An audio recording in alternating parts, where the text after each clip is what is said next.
नमस्कार। नमस्ते नमस्ते। अपना परिचय दीजिए।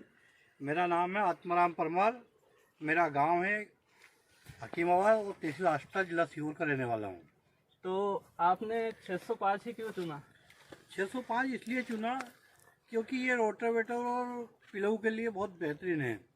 पहले मेरे पास महिंद्रा का 575 हीरो था और वो 43 HP होने के कारण से मेरे पास काम अधिक है। काम अधिक होने के कारण से मैंने नोवो का 605 चुना है, क्योंकि मैंने कई बार इसके वीडियो भी देखे हैं, वो चलता हुआ भी देखा है, तो मेरे को बहुत बेहतरीन साबित हुआ है।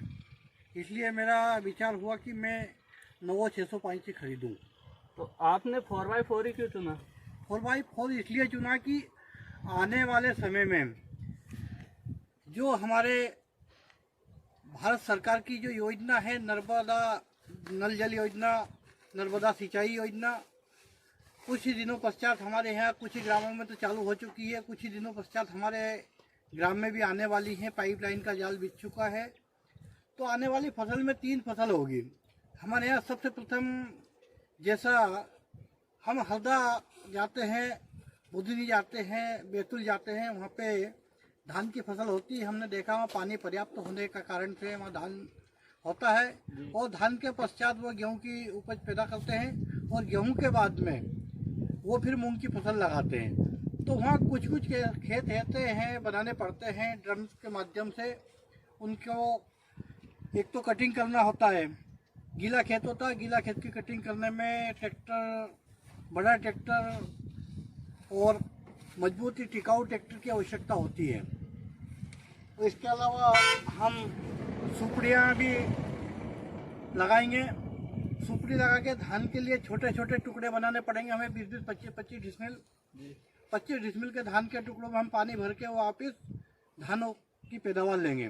तो उसके लिए हमें 4x4 की विशेष आवश्यकता थी।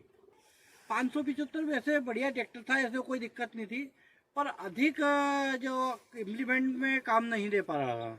575 की कुछ कैपेसिटी कुछ कमज़ोर थी इसकी गुणवत्ता में, क्योंकि ये 57 HP है और वो 45 HP का था।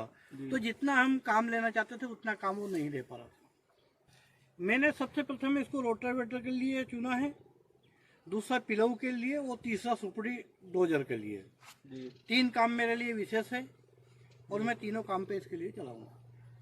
सुना आप 855 भी लेने का विचार बना रहे थे? 855 लेने का विचार बना रहे थे, पर 855 का क्या कुछ दिनों पश्चात ऐसा सुनने में आ रहा है कि महिंद्रा कंपनी ने उसको ले चुकी है उसको, और कुछ दिनों के बाद कि बहुत सारी ऐसी कंपनियां हैं जो आई थी और मार्केट से वापस चली गई। आज उन ट्रैक्टरों के पार्ट्स नहीं मिलते हैं। तो महिंद्रा एक ऐसी कंपनी है, बहुत पुरानी कंपनी और पहले से चलती आ रही कंपनी है, तो इसका पार्ट्स आप कहीं भी चाहे मिल सकता है। और यदि स्वराज यदि बंद हुआ तो फिर हमें पार्ट्स में दिक्कत आती है, इसलिए हमने स्वराज को नहीं लिया।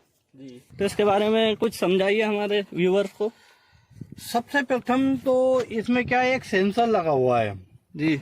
हम जैसे 4x4 चलाते हैं ऐसे जी। तो 4x4 के लिए हमारे ये हरी लाइट आ जाती है जी। और जैसे हम उसको न्यूट्रल करते हैं 4x4 को, तो ये लाइट बंद हो जाती है। इसके पश्चात इसमें पीटीओ शाफ्ट के लिए अलग गियर दिया गया है, जो बिना क्लच के द्वारा लगा सकते हैं। और इसकी जो क्लच है, ये जो क्लच है जी, ये रिवर्स भी चलती है और फॉरवर्ड भी चलती है, दोनों साइड चलती है। तो अभी कितनी सर्विस हो चुकी है इसकी? अभी सर्विस नहीं करवाई अभी। सर्विस नहीं करवाई? हाँ। अभी मतलब फर्स्ट सर्विस मान सकते, फर्स्ट सर्विस पे ट्रैक्टर। हाँ, तो क्या माइलेज है फर्स्ट सर्विस पे? फर्स्ट सर्विस पे 6.5 का दे रहा है। वैसे लोग कहते हैं फर्स्ट सर्विस पे देखना नहीं चाहिए माइलेज।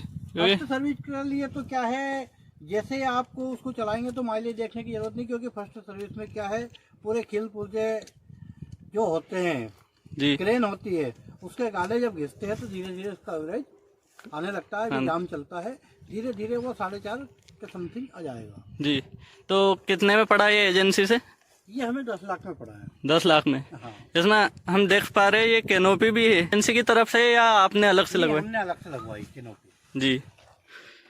कैनोपी साउंड सिस्टम हमने अलग से लगवाया है। जी।